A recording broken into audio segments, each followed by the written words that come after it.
Hello everyone, welcome to all of an excellent coaching classes. और आज मैं आप लोगों को करवाऊँगी इनकॉर्पोरेशन स्टेज, जो कि हमारी कंपनी चैप्टर नंबर 7 का पार्ट है।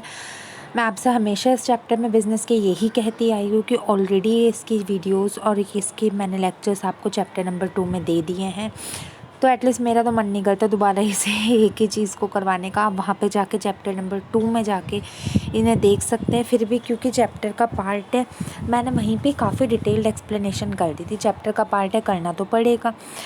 तो कंपनी जो हमारी चैप्टर है उसका स्टेजेस ऑफ कंपनी फॉर्मेशन होती है। उसमें फ़र्स्ट प्रमोशन स्टेज होती है, जो कि मैंने आपको अभी दोबारा भी वीडियोस में करवा दी है, आप उन्हें देख लेना। और अब मैं जो सेकंड स्टेज होते हैं इनकॉर्पोरेशन स्टेज, आज की वीडियो में मैं वो करवाऊँगी। तो why to waste the time, let's start our video. इस वीडियो में हमें पता चलेगा कि इनकॉर्पोरेशन स्टेज क्या होती है, इनकॉर्पोरेशन ऑफ अ कंपनी क्या होता है।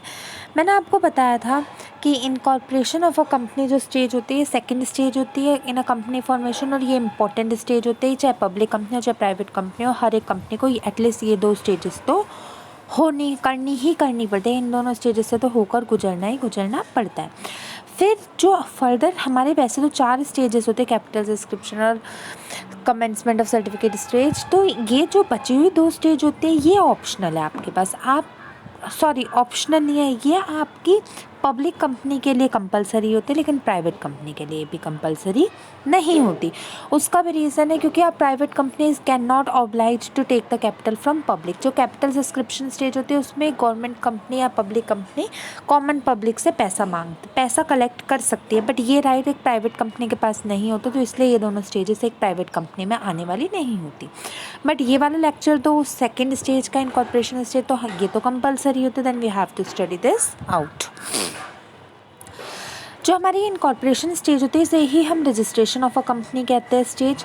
इनकॉर्पोरेशन स्टेज में रजिस्ट्रेशन ऑफ अ कंपनी भी आता है, और इनकॉर्पोरेशन स्टेज को हम दूसरा कंपनी रजिस्ट्रेशन स्टेज भी कह सकते हैं। अब आप लोग मेरे से पूछेंगे कि मैम कंपनी रजिस्ट्रेशन स्टेज में कौन कौन सी हमारी कंपनीज आती है, मतलब क्या कौन कौन से डॉक्यूमेंट्स आते हैं। देखो बच्चों, सुनो बात ध्यान से और कान खोल के। जो भी हमारी कंपनी में रजिस्ट्रेशन की स्टेज होती है उसमें हमारे दो टाइप्स के डॉक्यूमेंट्स होते हैं जिन्हें हमें फुलफ़िल करना है, जिन्हें हमें फिल करना नेसेसरी होता है। और वो 2 होते हैं हमारे MOA और AOA। ये भी मैंने आपको अपने चैप्टर 2 में अच्छे से विद क्लॉज करवा रखे हैं।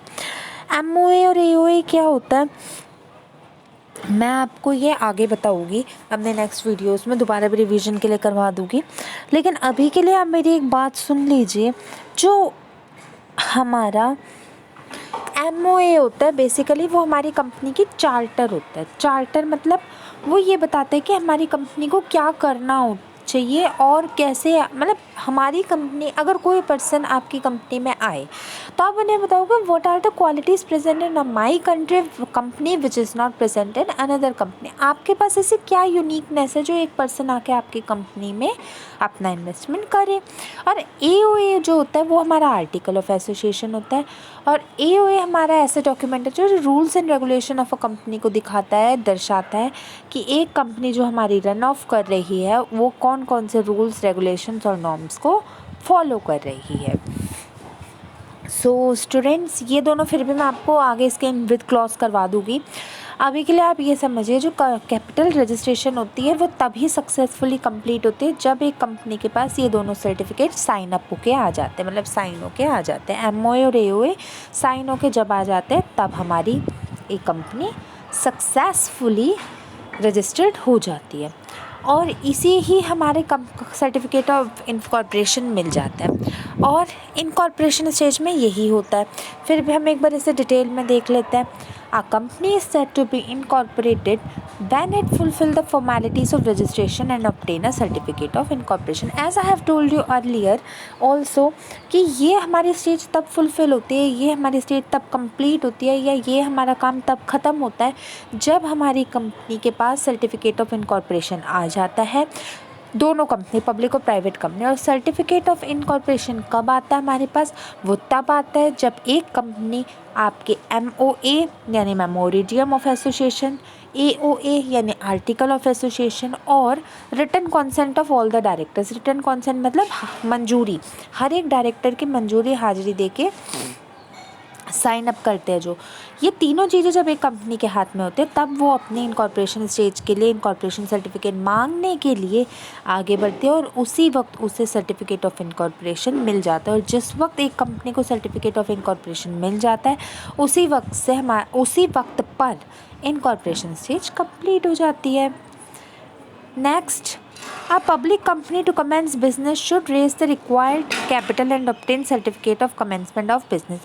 This also I have told you earlier कि एक पब्लिक कंपनी आगे जाती है इन दोनों स्टेज के ऊपर, जैसे प्रमोशन स्टेज और इनकॉर्पोरेशन स्टेज। जो प्रमोशन मैंने आपको अपने पिछली वीडियो में बताया था और इनकॉर्पोरेशन स्टेज इस वीडियो में बता रही हूँ, ये दोनों स्टेजेस तो कंपलसरी ही होती है हर कंपनी के लिए, चाहे पब्लिक चाहे प्राइवेट। लेकिन देखो इस पॉइंट में मैंने अपने स्लाइड में मेंशन किया है कि जो हमारी एक पब्लिक कंपनी होती है उसे फंड्स बाहर से भी ऑब्टेन करने होते हैं, because public companies are run at a large scale.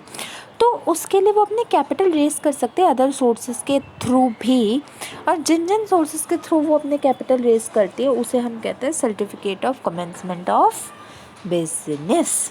समझ गए बच्चों?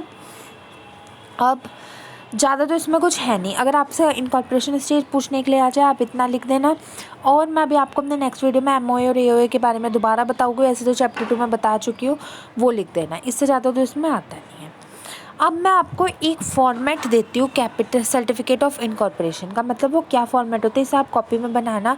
वैसे तो क्वेश्चन में पूछा जाता है, और अगर नहीं भी पूछा जाए आपके एग्जाम में तो आपके पास अगर इनकॉर्पोरेशन स्टेज पूछने को और अगर आप ये बनाओगे then your ma'am will be very very happy कि एक बच्चे को ना कि सिर्फ ये पता कि इनकॉर्पोरेशन स्टेज होता क्या, बल्कि उसे उस बच्चे को उसके रिलेटेड सारी डिटेल्स पता है। सो आप ऐसे ही पहली बात एक बॉक्स बनाओगे, ऊपर कैप्स में लिखोगे सर्टिफिकेट ऑफ इनकॉर्पोरेशन, फिर आप वहाँ पे नंबर डालोगे, डेट डालोगे, left hand side right hand side, और लिखोगे आप I hear bye certify that, फिर नाम लिखोगे कंपनी का, कंपनी या प्राइवेट कंपनी। मैंने आपको बताया भी था पब्लिक कंपनी के आगे पब्लिक लिमिटेड लगाना ज़रूरी नहीं होता, लेकिन प्राइवेट कंपनी के आगे प्राइवेट लिमिटेड लगाना ज़रूरी होता है। छोटी छोटी बातें होती है, याद रखा करो। Is this day incorporated under Companies Act 1956 and इसमें 1956 लिखा जबकि गलत है, कंपनीज एक्ट तो 2013 के अकॉर्डिंग बनता है। And that the company is limited given under my hand eight dash place, जहाँ पे आपकी कंपनी है वहाँ का नाम, दिस डेट, आज जो उस दिन डेट जो जिस दिन आपकी इनकॉर्पोरेशन स्टेज सक्सेसफुली हुई है उस दिन की डेट, एंड द डे जो उस दिन वार होता है, विद मंथ जो मंथ होता है, एंड 1900 एंड इतना वो आपकी जो कैपिटल होती है, फीस एंड डेट स्टैम्प इतना अमाउंट की, और स्टैम्प ड्यूटी ऑफ कैपिटल इतना, seal of the company with registrar, signature registrar of company state. ये आपका सर्टिफिकेट ऑफ इनकॉर्पोरेशन आपके हाथ में जब ये आता है उसके बाद आप अपनी कंपनी को आगे रन अप कर सकते हो। तो देर किस बात की बच्चों, उठाओ पेन, बनाओ इसे अपनी कॉपी में फुल सर्टिफिकेट ऑफ इनकॉर्पोरेशन की डेफिनेशन लिखो, और इतना ज़्यादा जो मैंने आपको एक्सप्लेन किया जो इसमें मैंने अपनी स्लाइड्स में शो नहीं किया वो भी लिखो, क्योंकि आपका लिखना काम है, मेरा बताना काम है। अपनी कॉपी में इनको सबको लिखो। और स्टूडेंट्स अगर क्या आना ही आना चाहिए, it's January now, last of January, आपको आना ही चाहिए। आपको चैप्टर 2 तो पता ही होगा। अगर आपको MOA और AOA अपने आप आते हैं तो आप उनके भी नोट्स अपनी कॉपी में बना लेना, वरना मेरी वीडियोस कंसर्न कर सकते हो आप चैप्टर नंबर 2 की, और आप इन्हें अपनी कॉपी में नोट्स बना के लिख लीजिए, बिकॉज़ जितना जल्दी आप ख़त्म करोगे उतना जल्दी मेरा बिज़नेस का सिलेबस भी ख़त्म हो जाएगा। इसके बाद ये 7th चैप्टर 8, 9, 10 3 चैप्टर मेरे और रहते हैं, उनको भी फटाफट कंप्लीट करवाओगे, then my whole syllabus of business studies will be over. आपका क्या काम बनता है? आपका सिर्फ और सिर्फ एक काम बनता है, नोट्स बनाते रहिए, लिखते रहिए, लर्न करते रहिए। और मैं आपको ना कि सिर्फ उतना पढ़ाती हूँ जितना नेसेसरी होता है, मैं आपको इससे भी एक्स्ट्रा चीज़ें बताती हूँ जो कि आपके आंसर्स को और भी सुंदर बनाती है। जैसा कि मैंने आपको अभी ये फॉर्मेट बनाया, और भी मैं आपको चीज़ें अपनी बताती रहती हूँ। बस मेरा बताना काम होता है, वही बात है कितना कौन बच्चा अमल करता है वही बेनिफिट की बात होती है। और इस वक्त तक तो आपको इनसे रिलेटेड क्वेश्चन आंसर्स और क्वेश्चन पेपर्स भी कर लेने चाहिए, कॉज ये भी आपकी प्रैक्टिस में जब आएगी तभी आपका मतलब जब आप उनकी जितनी प्रैक्टिस करोगे, प्रैक्टिस इज़ लिमिटलेस एंडलेस, तभी आपको उतना फ़ायदा होगा। तो चलो स्टूडेंट्स, करते रहो, लिखते रहो, पढ़ते रहो, नोट्स बनाते रहो, जितना मैं एक्स्ट्रा बोलती हूँ उन्हें भी नोटबुक में नोट डाउन करते रहो। फिर भी अगर दिमाग में कोई डाउट होता है then you can ask me any time. मिलती हूँ अपने नेक्स्ट वीडियो में। Till then good bye and thank you so much.